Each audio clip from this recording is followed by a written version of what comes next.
Hello dear parents, प्यारे बच्चों। ये वीडियो जो अभी मैं बना रहा हूँ ये regarding how to get selection in different schools. Recently rise sports school का रिजल्ट आया है जिसमें फिर से हमारे दो बच्चों ने टेस्ट क्वालिफाई करके फाइनल सिलेक्शन लिया है। इसकी सिलेक्शन प्रोसेस में जो है पहले फिजिकल होता है। फिजिकल में 7 इवेंट्स होते हैं, 7 सभी में सेपरेटली क्वालिफाई करना जरूरी होता है। मतलब हर इवेंट में एक एक नंबर कम से कम आना चाहिए। मैक्सिमम 3 मार्क्स का एक इवेंट होता है। उसके बाद फिर रिटन टेस्ट होता है। सबसे खुशी की बात यह है कि आज तक एकेडमी से जितने भी बच्चों का फिजिकल टेस्ट हुआ है क्लियर, उन सभी बच्चों का 100% सिलेक्शन हुआ है। ये बात अलग है कि उसके सिलेक्शन नहीं, मतलब सिलेक्शन होने के बाद भी वहां नहीं गई वो दैट। देखिए, कंपटीशन में किसी को भी ये नहीं पता कि कितना ज़्यादा पढ़ना है। अब बच्चे सुबह 8 बजे से लेकर शाम के 5 बजे तक पढ़ते हैं, उसके बावजूद भी टीचर्स कुछ एक्स्ट्रा होमवर्क देते हैं। जी हाँ, बिल्कुल देना पड़ता है।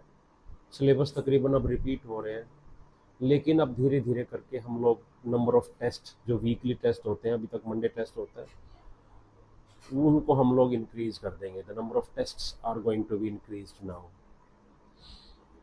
तो अब हमें पेरेंट्स का भी साथ चाहिए। सिर्फ अकेले टीचर्स अपने एंड पे कोशिश कर रहे हैं, लेकिन दैट इज़ नॉट सफिशिएंट। अब ऐसा भी नहीं है कि सुबह 8 बजे से लेके रात के 10 बजे तक टीचर्स ही पढ़ाएं या एकेडमी पर ही बच्चे बैठ के पढ़ें। उसमें बच्चा टॉर्चर फील भी करता है। That is not a scientific way to study. बच्चा घर जाता है, थोड़ा रिलैक्स फील करता है, उसके बाद जो होमवर्क मिलता है 1 आवर 1.5 आवर, अगर बच्चा और in the guidance of their parents अगर ऐसा होता है तो उसमें बच्चे का रिजल्ट थोड़ा सा और बेटर हो सकता है। सिलेक्शन पाने के लिए काफ़ी मेहनत करने की ज़रूरत होती है। कैटेगरीज देखी जाती हैं, नंबर ऑफ़ सीट्स देखी जाती हैं, लेकिन जो मेरा पर्सनल तौर पर मानना है कि ये कोचिंग अपने आप में बहुत बड़ी अच्छी कोचिंग है। इसका जो सिलेबस है बहुत ही अच्छा है। जब बच्चे बड़े हो जाते हैं तो उस टाइम पे यही 4 सब्जेक्ट्स, यही mathematics, English, reasoning and GK, यही बड़े से बड़े टेस्ट का यही एक बेस है। इस टाइम पर अगर ये बेस अच्छा मजबूत हो जाता है, बच्चा चाहे किसी स्कूल में आगे जाके वो हॉस्टल में पढ़ रहा है, नहीं पढ़ रहा है, नवोदय स्कूल में, मिलिट्री स्कूल में, सैनिक स्कूल में, गुरुकुल कुरुक्षेत्र में, जहाँ मर्जी वो जाए, नहीं भी जाए तो भी अदर स्कूल्स में जो बच्चे जाते हैं वहाँ से हम लोगों को रिपोर्ट मिलती है कि बच्चे वहाँ भी बहुत अच्छा कर रहे हैं।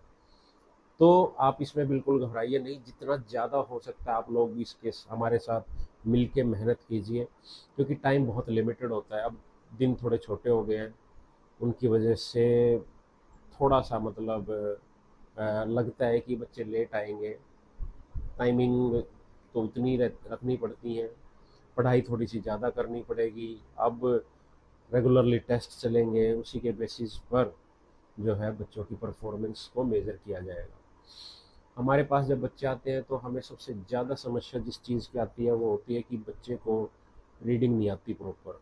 उसको पुराने स्कूल से जहाँ भी आए, वो किसी भी स्कूल से आता है, जो बच्चे ऐसे होते हैं जिनके पेरेंट्स उनको पढ़ाते हैं, जिन पेरेंट्स के बच्चे पेरेंट्स से पढ़ के आते हैं, वो पेरेंट्स के बच्चे ही थोड़ा बेटर करते हैं इनिशियली।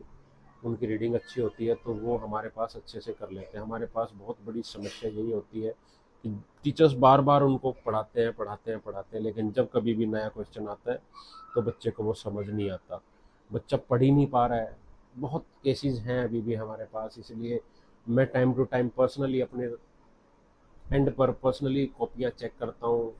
ये चेक करता हूँ कि बच्चा कहाँ लैगिंग कर रहा है। टीचर्स पढ़ा रहे हैं, फिर पढ़ा रहे हैं, अभी 2 बार सिलेबस हो चुका है, तीसरी बार सिलेबस का टर्न आ गया है, बच्चा परफॉर्म नहीं कर रहा है। क्वेश्चंस रिपीट नहीं होंगे, लेट मी टेल यू।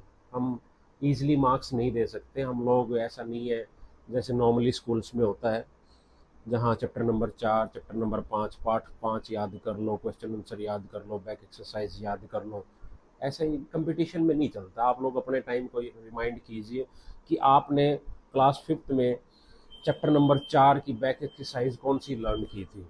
नहीं, आपको याद नहीं होगा। लेकिन अगर आपको आपके टीचर ने कोई कंसेप्ट अच्छे से समझाया होगा, आपको मल्टीप्लिकेशन उस टाइम पे अच्छे से समझाई होगी, शॉर्टकट मेथड से कोई मेथड समझाया होगा कैलकुलेशन का, आपको इंग्लिश में